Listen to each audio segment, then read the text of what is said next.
Hi, I like rhythm games, mobile rhythm games, and you'd probably too, so here's my review on some mobile rhythm games. I'll be reviewing them on gameplay, presentation, and their track list. Spoiler alert, they're all from Rayark because they're the only one who make good mobile games.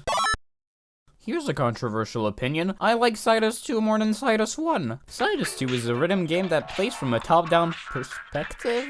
It's kind of hard to explain, but basically the notes pop up on the screen and you have to press them on the right beat. It plays very differently from other rhythm games. I guess it's a bit like Osu, if you're familiar with that. Except in Cytus, I can actually hit the notes on the screen. This game has multiple characters you play as, with multiple songs each. They each have a distinct style of music too. Then after playing songs, they level up, unlocking new music tracks and progressing the story, which I haven't paid any attention because it requires a lot of reading. And I mean a lot of reading. The problem is, you have to grind for each of these levels. It's slow and annoying. The way the system works is that the first time you complete a song on any difficulty, you get a lot of XP. And then if you play that song again, you get less and less XP. A character usually has 10 to 15 tracks, so you'll have to grind out levels on songs you've already done to play on easier/harder difficulty. The problem is that this sucks for everyone, because if you're new to the game, you can't really play those hard or chaos mode songs because they're too hard for you. And the thing is, you have to complete the song to get the EXP. But if you're kinda good at the game,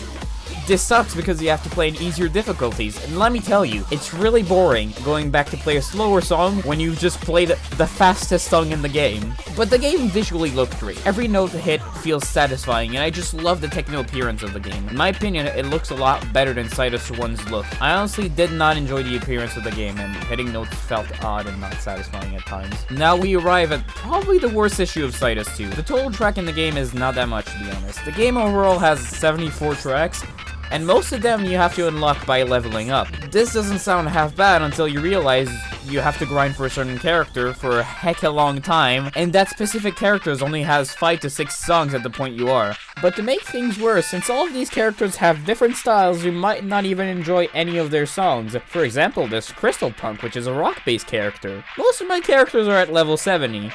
She's at level 5. This game has 15 characters in total. Now, how do you unlock these characters, you might ask? Money.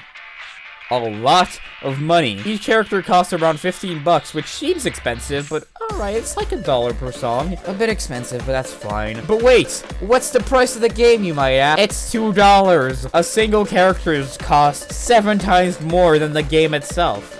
So my score for Cytus is gameplay 7 out of 10, presentation 8 out of 10, and track 4 out of 10. Cytus gets a 63% review score. My biggest issue are the microtransactions, but if you have $2, go check it out. It's a great game. Voez is your regular run-of-the-mill rhythm game, but with a twist. The game feels so alive. There's so much color and movement. When I play Voez, I feel like I'm having an acid trip, but like acid for children, and it doesn't have a side effect. So basically not like acid at all. The notes feel very responsive, but I do feel like slide notes, which are notes that you have to slide left and right, feel unresponsive at times. That is where I mess up most times. Now, what's so great about Voez? And how much music is there? The game has more than 200 tracks, and it updates so you can often play new songs. This game is free, so the way this works is that to unlock songs, you have to get keys, which you can buy for $1.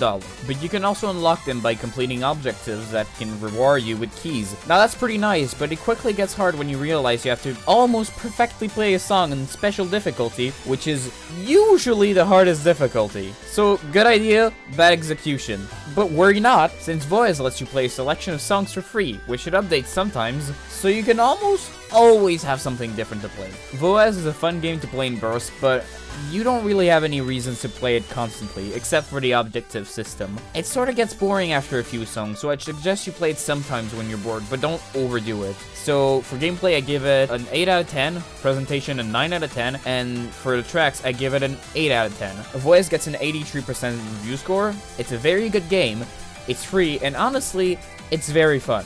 Go try it out now if you can.